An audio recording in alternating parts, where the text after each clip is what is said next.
আমি শুধু এটাই বলবো, প্রিয়া জানে পঞ্চায়েত আমি করেছি, বিধানসভা আমি করেছি, লোকসভা আমি করেছি, আমি নয় আমরা। এবার সে এটা জানে যে কার মধ্যে কি ক্রেডিবিলিটি আছে রিগার্ডিং সংগঠন, রিগার্ডিং ভোট সংগঠন। সে এটা জানে, হয়তো বিরাট কিছু সে জানতে পারিনি, জানবে। আমার তার কাছে অ্যাডভাইস নয়, বড় ভাই হিসেবে ছোট বোনকে এইটুকুই পরামর্শ দেব, প্রিয়া আমার সঙ্গে কথা বলুক, প্রিয়া আমার সঙ্গে আলোচনায় বসুক। কোন জায়গায় আমার ত্রুটি, কোন জায়গায় হচ্ছে, এটা যদি অন্য লোক আমাকে বুঝিয়ে না দেয়, তাহলে how and what way I shall be rectify. আমার ভুলটা কোথায় হয়েছে আমাকে বুঝিয়ে দিতে হবে। প্রিয়ার ভুল হয়েছে এটা বলবো না, কিন্তু প্রিয়া সব খবর পাচ্ছে না। ভুল পথে চালিত করছে দু তিনজন, এই ভুল পথে চালিত ও নেতারা করছে না, দু তিনজন করছে। প্রিয়া যদি বলে দুর্গাদা কোথায় ভুল ত্রুটি হচ্ছে আপনি পরামর্শ দিন, আই এম রেডি, এইটা কেন আমি বলতে পারবো না। কেন ইনফরমেশন দেওয়া হয় না, কেন খবর দেওয়া হয় না, কেন চিঠি দেওয়া হয় না, এইটা আমি বলতে পারছি না। এটা এটা আমার কাছে একটা অভিমান বটেই, নিশ্চয়ই অভিমান হচ্ছে। তো এই অভিযোগ তো, এটা অভিযোগ নয়, এই অভিমান আমার একার নয়, অনেকের আছে, অনেকের আছে। তো তারা অভিমানের কথা বলছে, কিন্তু এখনো পর্যন্ত রেজাল্ট বেরিয়ে আসেনি। আর আমি খবর পাই না, প্রিয়াকে সত্যি কথা বলতে আমিও বলিনি। আমার আমি কিন্তু বলিনি যে প্রিয়া এই অনুষ্ঠানটা তোমার হচ্ছে, আমি খবর পাচ্ছি, পেলাম না, আমি কিন্তু বলিনি। সেটাকে ঠিক করার দায়িত্ব দলের নেতৃত্বে যারা আছে। আমি তো দলের নেতৃত্বে নেই। আমি যদি দলের নেতৃত্বে থাকতাম, আমি এগুলো দেখার পর আমি কোর কমিটি তৈরি করে তাদের সঙ্গে বসতাম, হোয়াট টু ডু, এই ভুলগুলো হচ্ছে, এই ত্রুটিগুলো হচ্ছে, উই মাস্ট রেক্টিফাই ইট।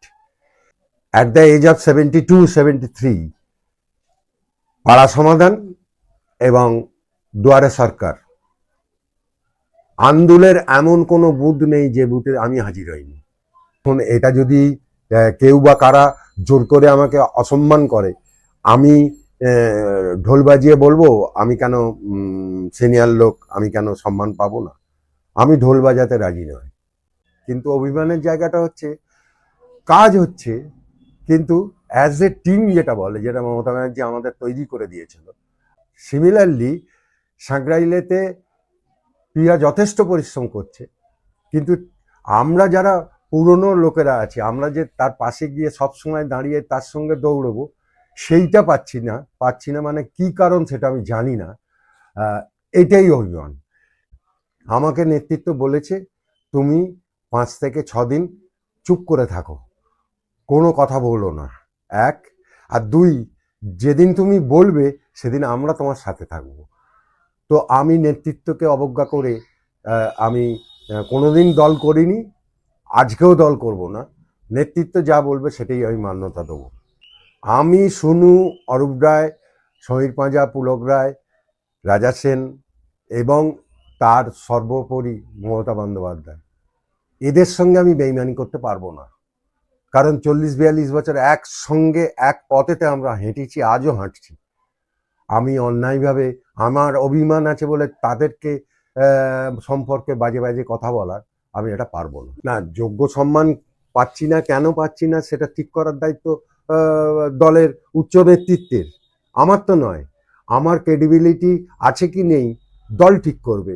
আর আমার এটা বিশ্বাস যে মমতা ব্যানার্জি আজকে মুখ্যমন্ত্রী হওয়ার পর তার সঙ্গে সম্পর্ক চলেই যায়নি, মানে কথা বলার সুযোগ হয় না, যেহেতু তিনি বাংলার মুখ্যমন্ত্রী। 2 মিনিট 4 মিনিট কথা বলার সুযোগ যদি আমি পাই, সে দেখলে সঙ্গে সঙ্গেই চিনতে পারবে যে হ্যাঁ দুর্গা আদুলের।